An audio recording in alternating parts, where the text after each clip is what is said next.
that unprecedented moment where Raila Odinga, the Azimio leader, said that he supports the one man, one vote, one shilling. Were there signs before during the BBI debate, or this and much more making headlines tonight? Let's take a look at stories making headlines.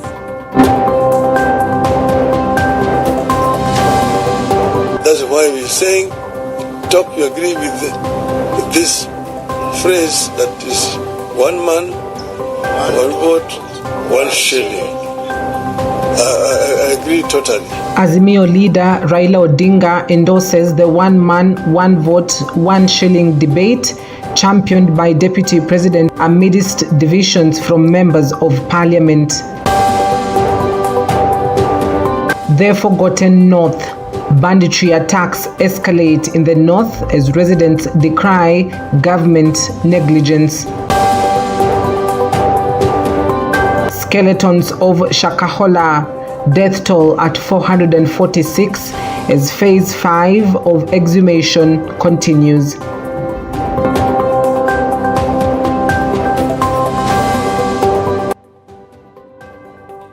You're in safe pair of hands. My name is Cynthia Nanjala. EBN Premeditation kicks off right now. Now, daring bandits from the neighboring county of Elgeyo Marakwet raided Kamilei village and escaped with a large number of valuable livestock. This incident comes barely a month after another attack that resulted in the death of a 7-year-old girl, further escalating fears among the villagers about their safety. And as George Kayesi reports, the residents are calling on security organs to act swiftly and find a lasting solution to the rising cases of insecurity in the troubled north. Barely a month after banditry attack that claimed the life of a 7-year-old girl in Kamlong village along the West Pokot and Elgeyo Marakwet counties border, another incident occurred this morning.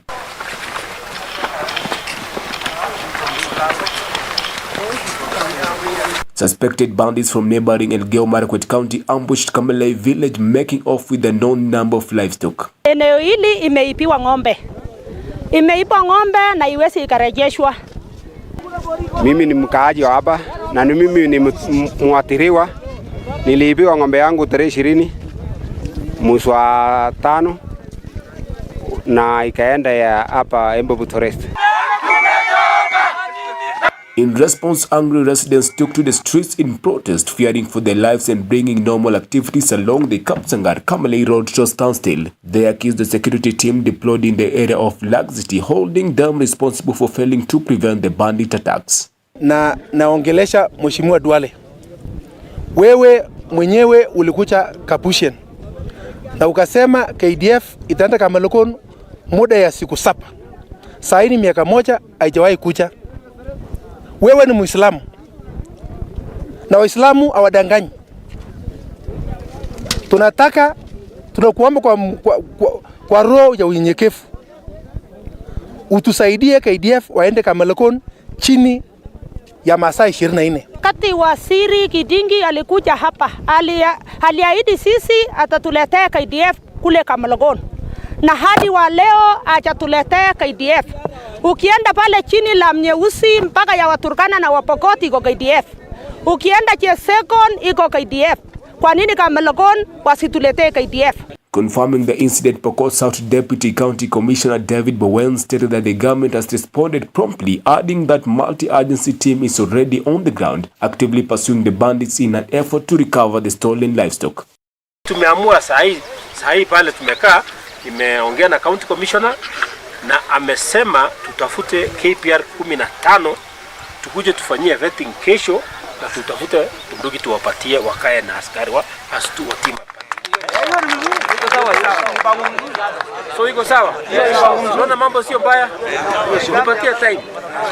Political leaders from the area who visited the scene strongly condemned the incident. They urge Interior Cabinet Secretary Kithure Kindiki to act swiftly and deploy additional security officers to assist in controlling the situation. George Kayesi, EBN TV, Nairobi. Well, thanks, Kayesi, for that report.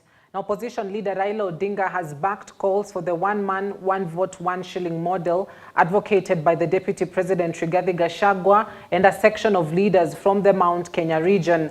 Addressing journalists on Thursday after meeting with the organizers of the Limuru 3 meeting led by Jeremiah Kioni, Odinga affirmed his support for the model, noting that its essence had been misinterpreted by a larger section of Kenya's population. Additionally, the Azimio la Umoja One Kenya chief emphasized that the model will guarantee fair distribution of resources among all Kenyans, further stressing the importance of embracing the concept. Somehow this thing has been misrepresented as if it is discriminating against other parts of our country. Nothing could be further from the truth. It is not a question of discrimination. We want to ensure that each and every Kenyan gets a fair share of resources created by our sweat. This is what it is. It cannot be right that some children should get more money as bursary than other children in other parts of the country. And I think this is a conversation which, if we have it openly, in a open dialogue, we'll be able to convince majority of our people that this is the right way to go. And that's why in the BBI, we had proposed it. We proposed it, some people don't want to hear it. But we want to ensure that each and every Kenyan is fairly treated, equally treated.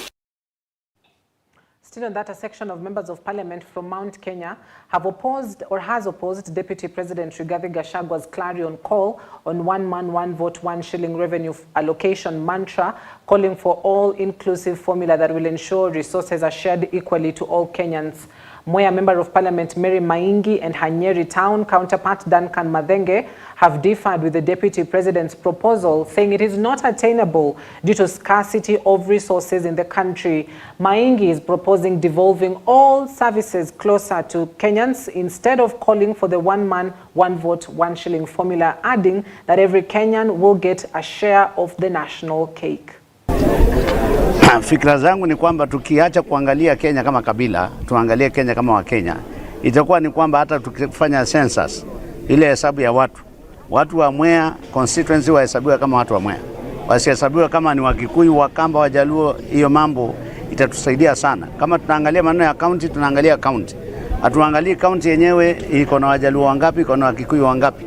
Na pia tukifika mahali ya kugawa rasilimali pia, kama vile watu wengine wanapendekeza ati one man, one vote, one shilling, ambayo ita affect watu wengine kwa njia mbaya. Kwa hivyo mimi nilikuwa na fikra zile za kusema kwamba basi tuangalie Kenya in the future. Hata mimi nafikiria kuleta mswada kwa bunge, niseme hii national population census ibadilishwe.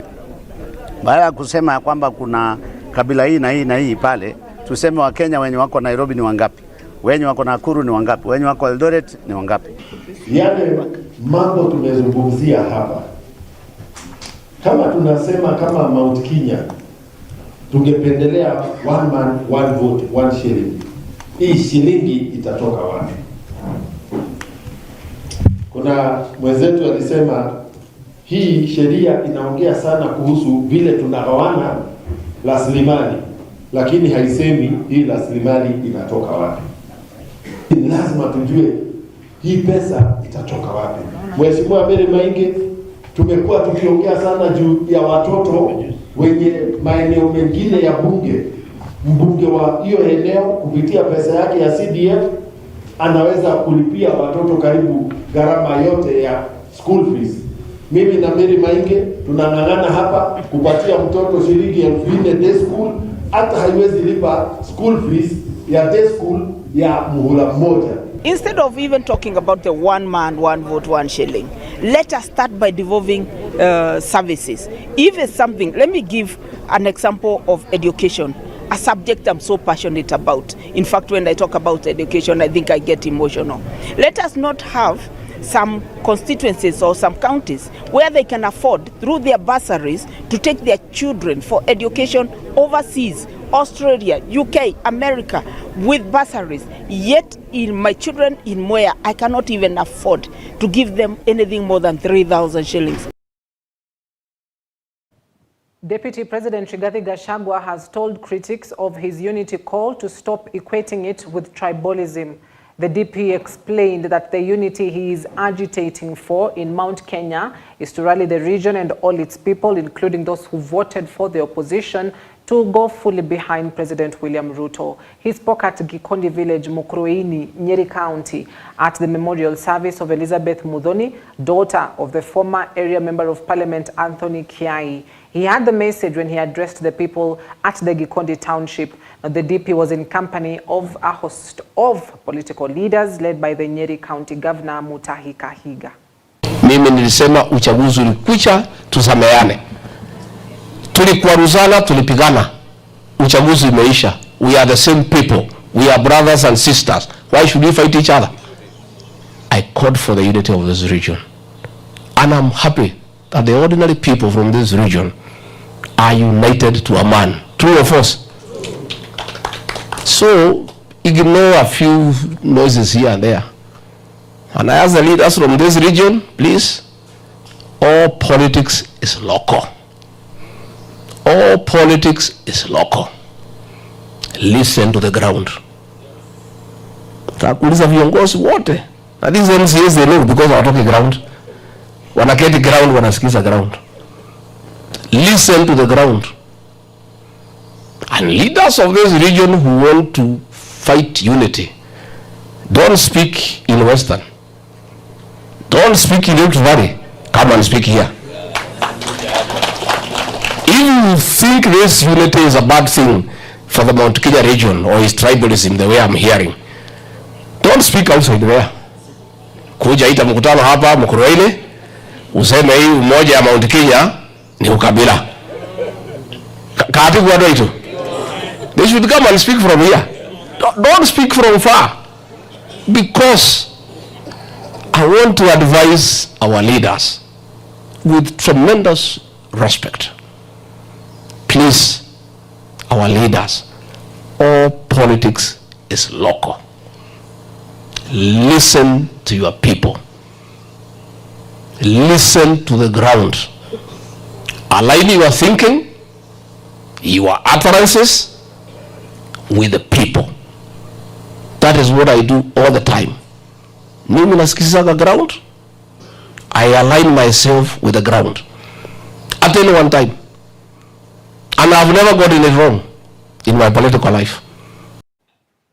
Civil society groups led by Bunge la Mwananchi have filed a petition against the proposed finance bill, citing high taxes on already suffering Kenyans. Speaking during demonstrations on the bill and the budget, the lobby group expressed their dissatisfaction with the budget, in which basic commodities have remained high despite public uproar.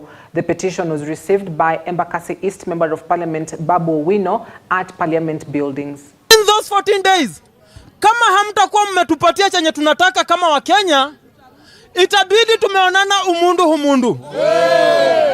Sisi wa Kenya ndio tunaumia, na sisi tunasema tutapigania wa Kenya wenzetu kama itawezekana, na tutashikana mkono na wale like-minded people wenye wako kama sisi. Tuhakikishe kuwa Kenya inaenda sambamba venye inatakikana.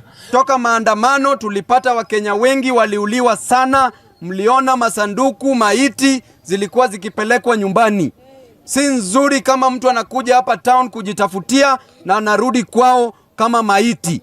Kwa hivyo mimi nawahakikishia tuko hapa na Mheshimiwa Samuel Atandi. Kuna waheshimiwa wengine pia ambao wanawasupport. Mimi nawahakikishia kwa heshima yenu ndio imefanya sisi tutoke nje, tusione wenzetu walio hapa na hakuna mtu yeyote ambaye anawashughulikia. Over 397 bodies of victims of the Shakahola massacre were heaped together to create space for the phase 5 of the exhumation exercise. 3 more bodies have been exhumed, taking the death toll to 446. The bodies retrieved from the shallow graves in the first 4 phases of the exercise going on inside the forest in Kilifi's Malindi area have been piled in one container at the mortuary. Sources say that due to decomposition, the bodies have shrunk and were able to fit in the 40-feet container with a capacity of 30 bodies. The 17 retrieved in phase 5 that started on Monday are skeletons.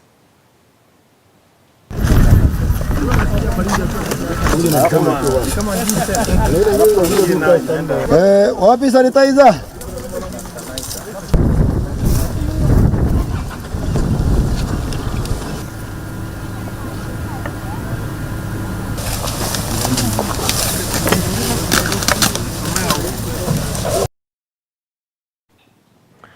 Now, a section of the National Council of Churches of Kenya, drawn from Kiambu and Nairobi region, have urged the president and his deputy to end political bickering amongst their supporters and embrace dialogue as it is threatening to split the country. Speaking in Limuru at Jumuiya Conference, the council, led by the regional chairperson of the NCCK, Reverend Alphonse Kanga, said they are deeply concerned that the national focus is still reverted on electoral politics, yet the elections are 3 years away, saying the persistent obsession by the political leaders continue to hinder human, economic and infrastructural development in the nation.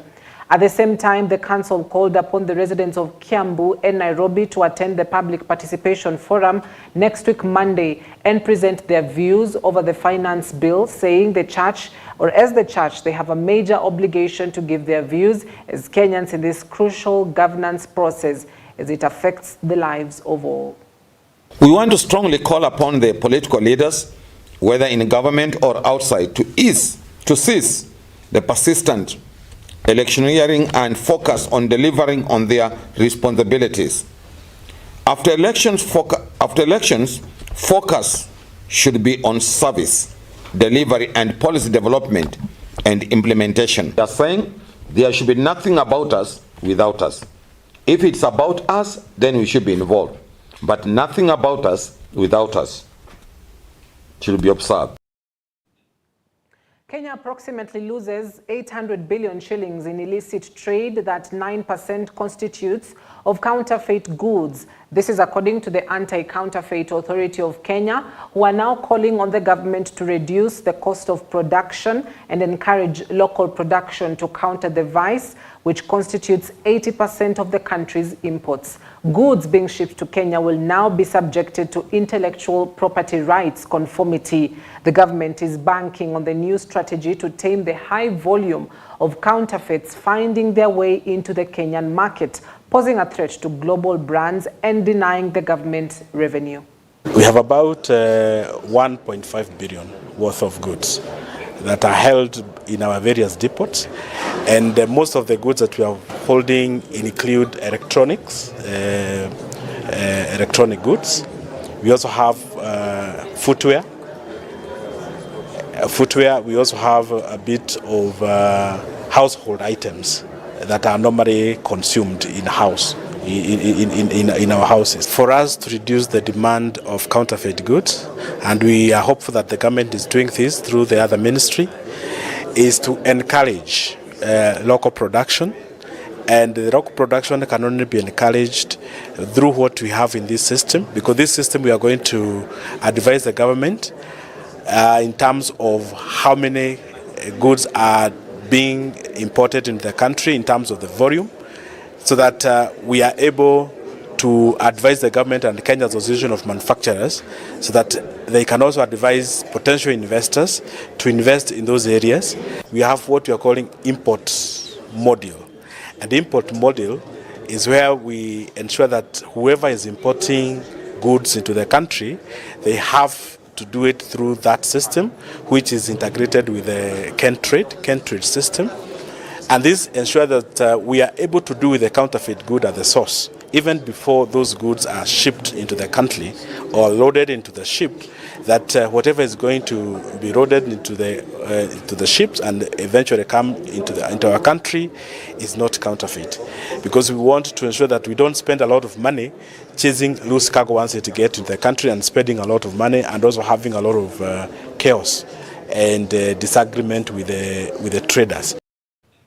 Education activists from the western region of the country have supported some of the coastal governments to ban the legality of muguka in the region, wanting all 47 counties to follow suit. Speaking after the meeting that brought them together in Bungoma, the activists led by John Mukenya say that the use of muguka has greatly affected the level of studies in the country. It is a statement that was supported by the leaders in the area led by Umi Maloba, who says that health has become a concern for a lot of residents as muguka is sold in every market in the country, fearing for the future generation.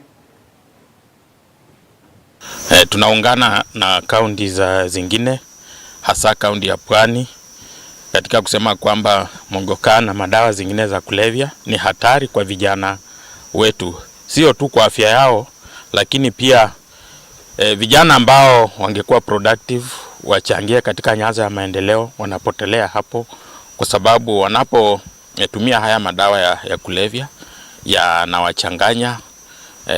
Wengi wao wanalewa kwa sababu hawatumii mogoka peke yake, wanachanganya na vitu zingine kudhuru afya yao na kuwafanya waweze kujiingiza katika mambo mengine, kwa mfano anasa, na pia kuwabeba kwa sababu inawapea nguvu wanapoamini hivyo, kujiingiza katika ujambazi na kazi zingine, na hiyo inachangia katika kudumisha uchumi sio wa pwani peke yake, lakini katika nchi nzima ya Kenya.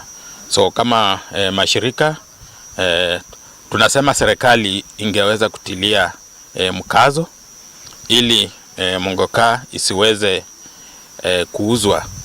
We want to categorically state here that children deserve the best from any government, from any human being. And following the quote of a great philanthropist, Grant and Jeb, who said that humanity owes the child the best it has to give. And as a country, I don't think Muguga, Mira, and the rest of the substances that affect children are the best you can give. Our children need the best education, quality education.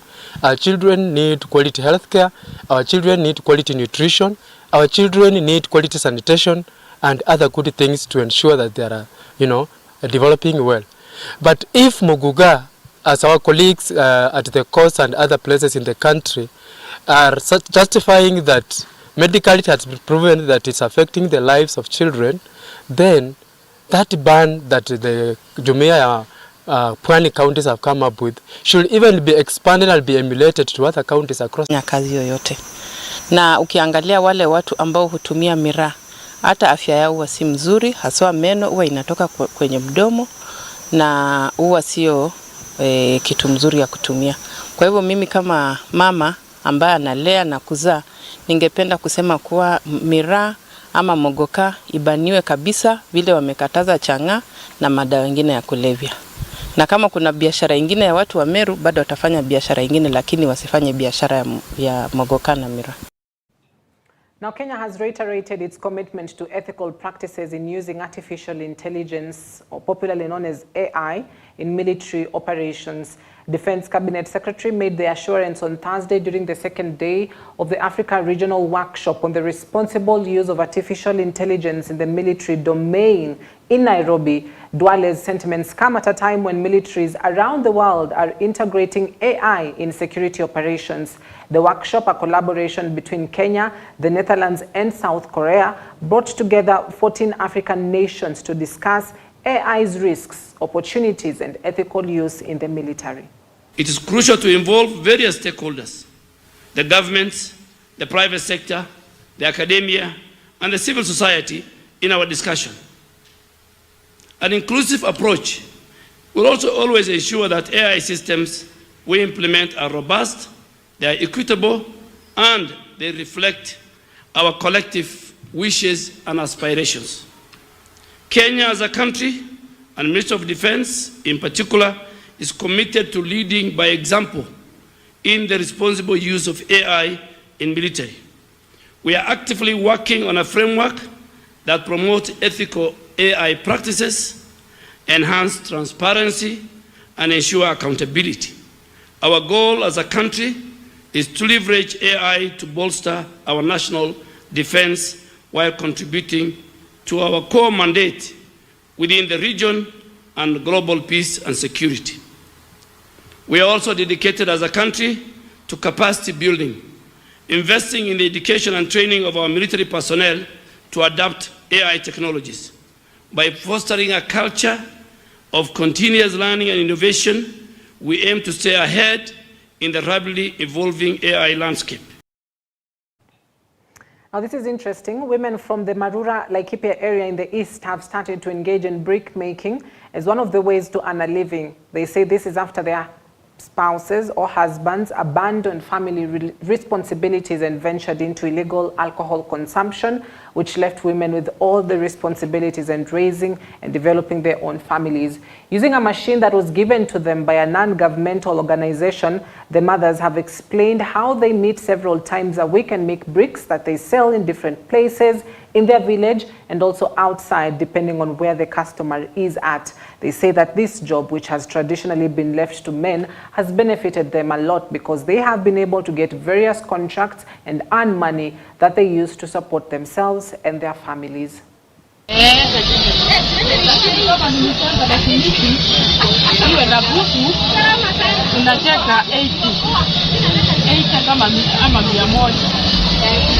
Ndio kukaa sasa, unaona saa zingine kama nyinyi mnaenda mnachukua chuma mnafanya hivi mnafanya hivi, lakini hii sisi tunaenda tunafanya hivi bado mwili inakuwa mzuri. Kuchukua mawe tunaona tunafanya hiyo practice kama nyinyi wenyewe mnachukua hii machuma mnafanya hivi. Sasa hii ndio chuma yetu ya kuinua na kufanya practice nayo. Sisi kama wamama tulichukua jukumu ya kuona hata sisi hata tukiwa ni wamama tutajaribu bila inawezekana ndio tufanye kazi ndio tuweze kujisaidia. Si ni wakati wa campaign ndio tulipata hii nafasi. Kwa hivyo imekaa sasa inaendelea miaka 10, campaign ile nyingine sasa inaendelea karibu miaka 10. Okay.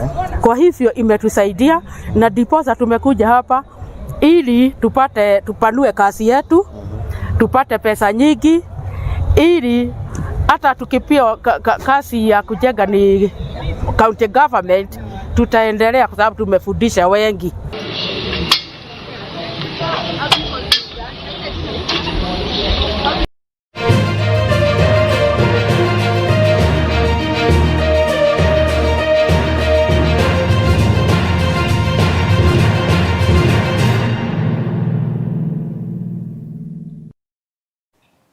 Sports Cabinet Secretary Ababu Namwamba has announced that the national government will take over the completion of Buhungu Stadium following the financial challenges faced by the county government.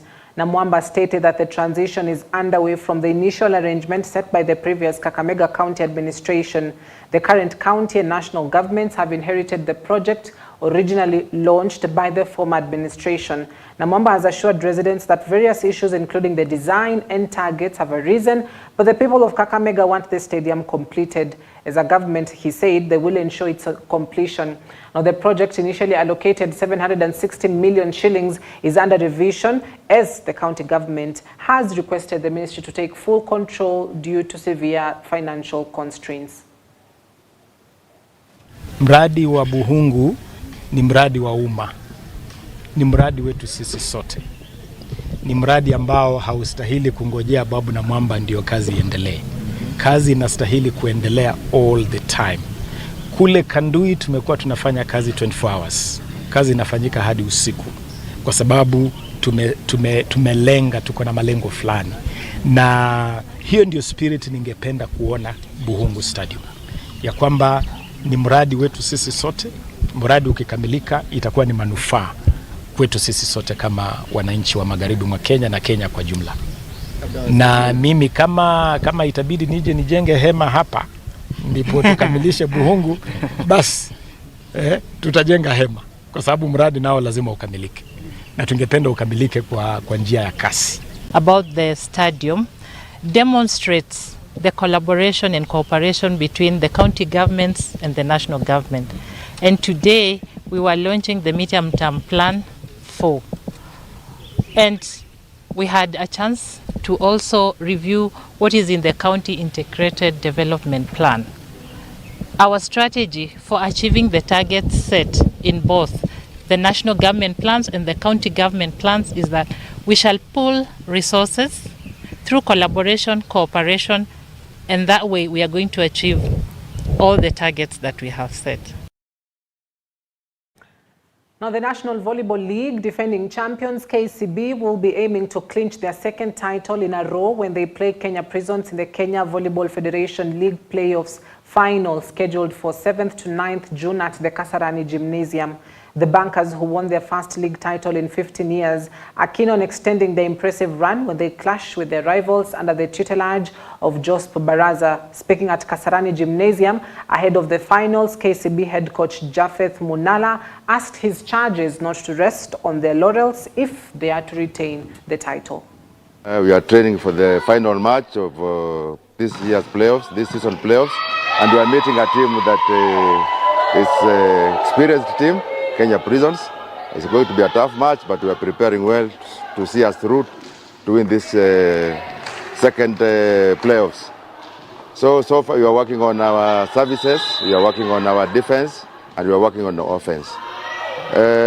So far so good, but we are struggling with the injuries. Our captain has a swollen knee, but we are hopeful that she'll be there when we start playing these playoffs.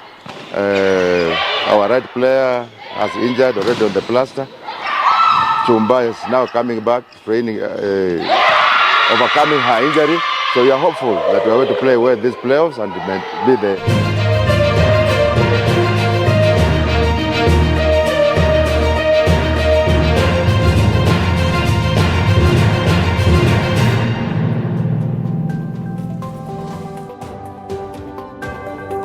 Well, thank you very much for your wonderful company. I hope that you're up to date with what is making headlines across the country. We wrap it up at that point.